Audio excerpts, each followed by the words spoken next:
When it hits the sun, look what he does. You have it in writing here. I'm not going there because I don't want to spend time. But you can check me. I'm not lying. The text is the same.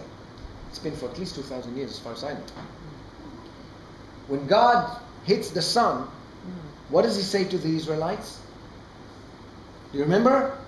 The Egyptians will have darkness in all of their settlements. In your house will be light. In your settlement. Will be light. What does that mean to a polytheistic mindset which perceives the sun as God? The sun as God. It comes and says, well, wait a second. There is a distinction between the property of light and the vehicle through which the property is perceived. The sun is nothing more than a vessel to a higher divine element. You know what kind of a blow that is to an Egyptian ancient mind? I'll take you to another example, another plague, which is also there. Hail. Did you ever think about hail in the context of Egypt? My friends,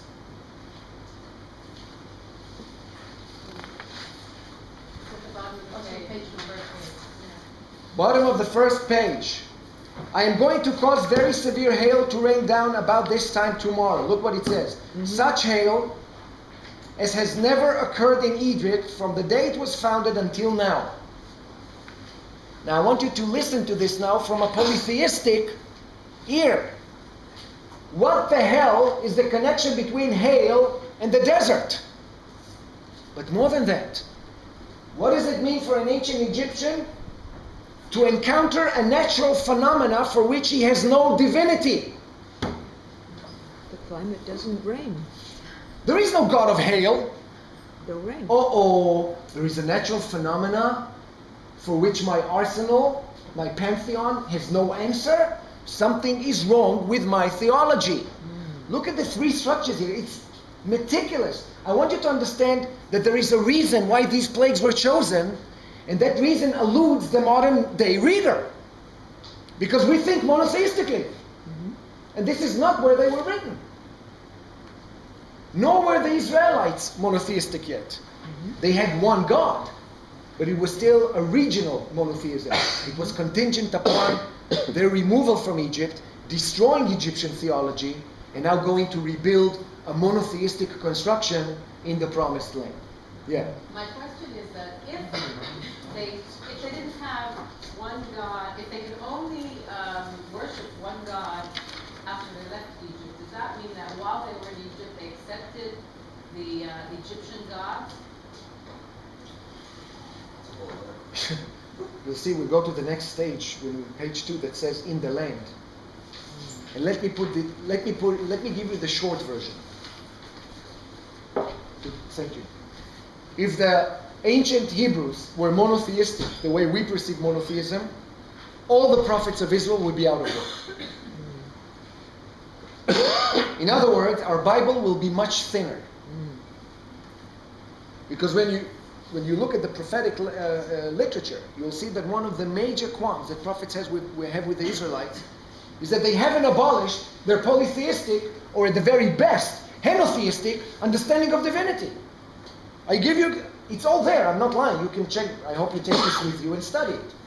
But I gave you examples from Kings 16, 17, 18, 19, 22, Elijah and Ahab, all the kings of Israel, almost without exception, worshipped the Baal and the Asherah, up to a point that when Elijah, I want you to understand this from a phenomenological standpoint. You know what's the meaning of that term? A phenomenological standpoint? Try to understand the text as a phenomenological one. What did it actually mean in the experience of the time to say something like this? Let's look, for example, at page 2, Kings 18. Kings 18, okay? This is a story when Elijah is about to meet the prophets of Baal and Asherah. Okay? Let's read it again. It was when Ahab saw Elijah, and Ahab said to him, "Is this you, the one who brings trouble upon Israel?" Of course he brings trouble upon Israel. He's a prophet. That's what he's made for. And Elijah said, I have not brought trouble upon Israel, but you and your father's house, since you have forsaken the commandments of the Lord, and you went after the Baalim. Baal is a god, an idol, from where came the word Lord of the Flies, by the way. In the Hebrew, it's translated as Baal Zvuv. Okay, Baal is a divinity, a deity. Okay? And now send and gather for me all of Israel to Mount Carmel. Now look at the ratio. And the prophets of the Baal 450, and the prophet of the Asherah 400, who eat at Jezebel's table. And Ahab sent among all the children of Israel, and he gathered the prophets to Mount Carmel. And Elijah drew near to all the people and said, until when are you hopping between two ideas? If the Lord is God, go after him, and if the Baal, go after him. Look, my friends, at no point does Elijah yet here say that the Baal doesn't exist. Nope. There's no argument on an ontological level. Nobody says those gods are complete false. Just say they are not your God. Most of the prophets are upset because the people of Israel betrayed their God. Not because they went to worship gods who do not exist.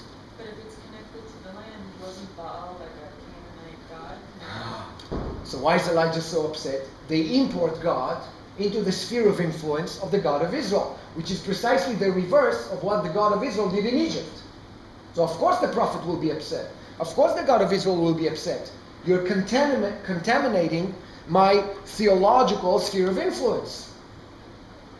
But that's the difference between that and saying that Baal and Asherah on the other side of the border do not exist. We have not yet reached that point. We are still throughout the kings. We are still at a time of regional monotheism. The only distinction between the Israelites and the countries around them is that they believed in one God. And the others believed in many gods. But that God did not yet undermine, let alone negate, the existence of the other gods. So here comes a question for you, for us. When did regional monotheism turn into absolute, classical monotheism? And trust me, it has nothing to do with theology.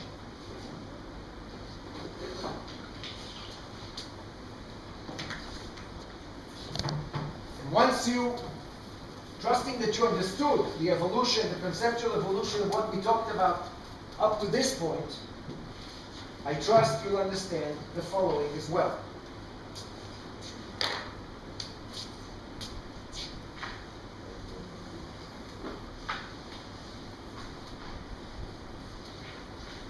I'm painting here the land of Israel. These are obviously not the borders that we discussed during the Kings. They're different, sometimes bigger. Well, actually all the time bigger. This is a small city is big. It's not a political statement, just a geographical observation. Okay, but let's use this as Israel. Now, up to this point, we said that the people of Israel, and I'm talking already 5th or 6th century BCE. So I'm talking rather late now. We're not talking about the ancient times. We're not talking about the pre-Exodus. I'm talking now about 7 centuries or 8 centuries after the Israelites had left Egypt. Deeply entrenched into Israel and Judea. Okay? They live here. The people of Israel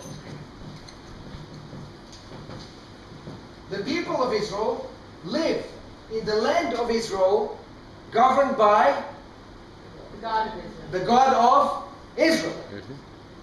Okay, all these elements correspond with the term Israel. Okay, we're good on that. We understood that. Now you tell me, what happens when war comes upon you and you are exiled? Now when you look at it with the lens of a former henotheistic surrounded by polytheists, exile is understood quite differently. What happens now when you find your people here, no longer here, And the land of Israel is now governed by the people of Baal. We You could understood do the two question? things. We could do two things. You can do two things. One, As far as I can see. yes, One is you can adopt wherever you go to and take on their gods. assimilate. Assimilate. And from judging from the way the Israelites had conducted themselves while they were in Israel, What to not do. it is safe to assume that many of them had assimilated. Second, Or you take your God with you and he suddenly spreads out. yes, fantastic. Both happened. We lived to chronicle the latter. Let me take what you said, and you pretty much you hit the nail on the head. The question for any theology, my friends, any theology, when it brushes itself against the turns and turbulences of history, is how do I turn historical defeat into theological triumphalism? Did you understand the question? So now we have the people of Israel outside the sphere of influence of the God of Israel. If you remain within the boundaries of your previous theology, regional monotheism, pardon my language, you're in deep shit. Because actually, God cannot protect you anymore. The God of Israel is limited to this area. You are actually under the hospice of angry gods